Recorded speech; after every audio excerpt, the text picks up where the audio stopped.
The rocket industry may be in store for a massive shakeup as Jeff Bezos and Blue Origin have emerged as the most likely candidates to buy United Launch Alliance, ULA. Amid troubles getting their own rocket into orbit, it seems like Blue Origin is hoping to take over ULA and the progress they have made on their Vulcan rocket instead. But is this a good approach? Let's talk about this deal and how it may benefit both companies. Amidst the excitement generated by the second Starship launch, United Launch Alliance, SpaceX's arch-rival, tends to be overlooked. However, ULA is actively addressing the competitive challenge posed by SpaceX with the imminent launch of its new trump card, the Vulcan rocket, scheduled for its inaugural release at the end of December. This strategic move represents a significant effort to counterbalance the momentum gained by SpaceX's Starship. United Launch Alliance currently has all the necessary components for its Vulcan Centaur rocket assembled at Cape Canaveral, and preparations are underway for a Christmas Eve launch to mark the debut of this advanced rocket. Notably, a new Centaur upper stage has been introduced to the Space Coast, serving as a replacement for the original stage intended for the Certification 1 mission in May. Unfortunately, the initial flight, already delayed for nearly 2 years, faced additional setbacks when a test version of the Centaur stage was destroyed in a massive fireball during the spring, prompting crucial design modifications to prevent a recurrence during an actual liftoff. According to Tory Bruno, the president and CEO of ULA, the path to the first flight is now clear, emphasizing that they possess the missing rocket piece and have successfully navigated the challenges. The next steps involve integrating the Centaur stage onto the vehicle, subjecting it to various system tests, completing a wet dress rehearsal, and eventually integrating the payload before the rocket embarks on its journey into space. ULA has eagerly awaited the opportunity to launch its debut mission, featuring the primary payload of Astrobotic Technology's Peregrine lunar lander. This lunar lander is a crucial part of NASA's commercial Lunar Payload Services (CLPS) missions, specifically Certification 1. Additionally, the mission carries a unique payload, partial human remains or DNA for Celestic Inc's Enterprise flight. These payloads will be installed on the Centaur stage, which is destined for a permanent home in deep space. Certification 1 has a narrow 3-day launch window spanning from December 24th to the 26th, with early morning liftoff times strategically chosen to meet the requirements of the lunar lander's target on the Moon. In the event that the launch misses the December dates, ULA, under the leadership of Tory Bruno, has assured that they are actively collaborating with NASA to explore alternative options in the first half of January.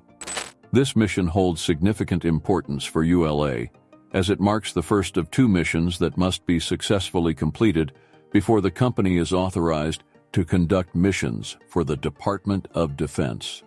Initially, ULA had ambitious plans for 3 Department of Defense missions in 2023, but due to the delay, adjustments have been made. Moreover, Certification 1 is the inaugural mission of a substantial portfolio, with 70 missions planned over the next 5 years for the Vulcan rocket. While the exact contract values are undisclosed, Bruno hinted that they are worth billions. This extensive backlog is noteworthy, not only for its size but also for being established before the rocket's maiden flight, presenting a unique scenario in the launch business. Certification 2, ULA's upcoming second mission, is currently set to target either the first or second quarter of 2024, as mentioned by Tory Bruno. However, he deferred to Sierra Space, the customer for this mission, to officially announce a more specific target date. The objective of Certification 2 is to launch the Dreamchaser spacecraft, an uncrewed cargo spaceplane designed to dock with the International Space Station before making a return landing at Kennedy Space Center.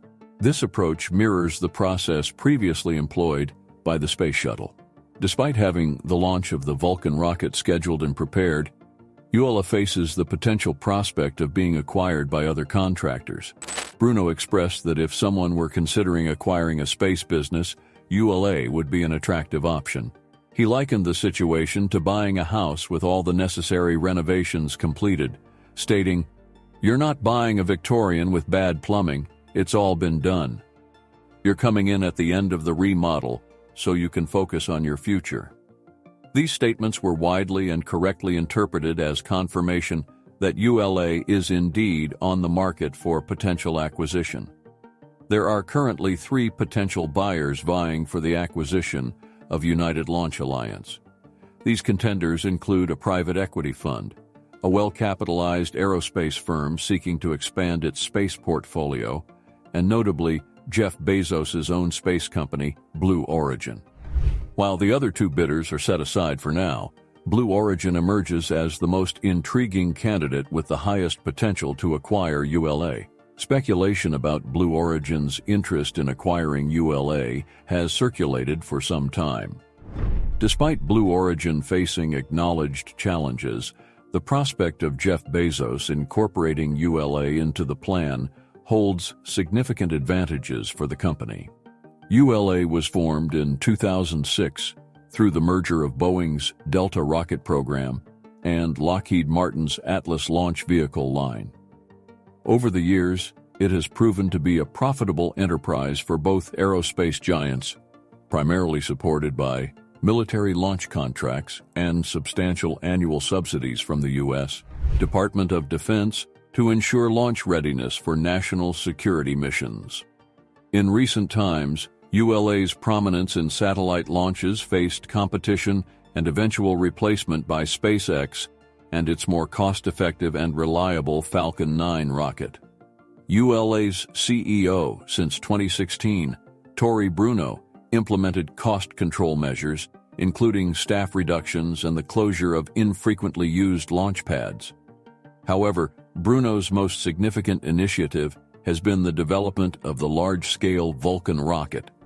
This endeavor aims to enhance ULA's competitive edge in terms of cost against SpaceX's Falcon 9 and Falcon Heavy vehicles, while eliminating ULA's dependence on Russian-made rocket engines.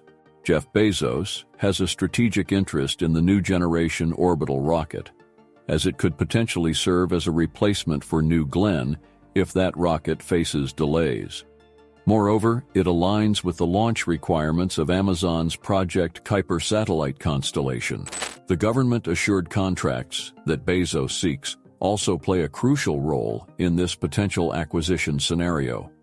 Currently, the Vulcan rocket stands as the sole replacement option for ULA's Atlas V and Delta IV lineup. With only 1 Delta IV rocket remaining for flight and 17 Atlas V rockets in the inventory, ULA faces the challenge of managing multiple Atlas launches in 2024 alongside Vulcan launches. Complicating matters, both rockets share the same launch pad. The success of Vulcan launches is contingent on a steady supply of new American-made engines for the first stage, specifically Blue Origin's BE-4 engines. The development of the BE-4 engines has faced its share of challenges, with a portion of the setbacks attributed to the impact of COVID-19. This contributed to Vulcan missing its initial target for launch in 2021.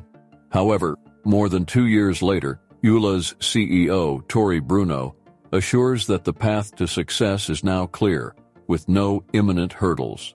He acknowledges the typical challenges associated with a new rocket's development, noting that they have nearly completed these crucial aspects. Furthermore, Bruno emphasizes the necessity for everyone in the supply chain, including themselves, to begin at the foundational level and gradually ramp up production. Recently, Bruno visited Blue Origin's B-4 factory in Huntsville, Alabama, expressing confidence in the supply chain's ability to meet demand. He describes the facility as perhaps the largest and most modern rocket engine factory currently in existence. Bruno assures that they are in the process of increasing production rates, and the engines are in excellent condition and expected to be delivered on schedule. By 2025, ULA is strategically planning to establish a second integration facility at Cape Canaveral. This expansion aims to enable the simultaneous preparation of 2 rockets, enhancing operational efficiency. Concurrently, ULA is setting its sights on the first launch of the Vulcan rocket from Vandenberg Space Force Base in California. As they progress through time, the production rate at the Huntsville factory is steadily increasing, with expectations to keep pace with ULA's requirements through 2024. The factory is anticipated to reach its peak productivity in 2025, aligning with ULA's plans for higher launch rates. Tori Bruno, ULA's CEO, expresses optimism about Blue Origin's ability to meet the increased demand, citing ongoing efforts and successful collaboration. The BE-4 engines, integral to the Vulcan, are configured with up to 6 solid rocket boosters, enabling a payload capacity of over 60,000 pounds to low Earth orbit. This represents a significant improvement over ULA's previous Atlas and Delta capabilities. Bruno acknowledges the rarity of introducing a new heavy-class space launch vehicle, emphasizing that such developments typically occur at intervals of a decade or 2. The culmination of this multi-year journey marks a milestone for ULA, bringing forth a new capability that benefits the country, its customers, and the company itself. Do you think acquiring ULA is a good move for Blue Origin and Jeff Bezos? Please share your thoughts in the comments below.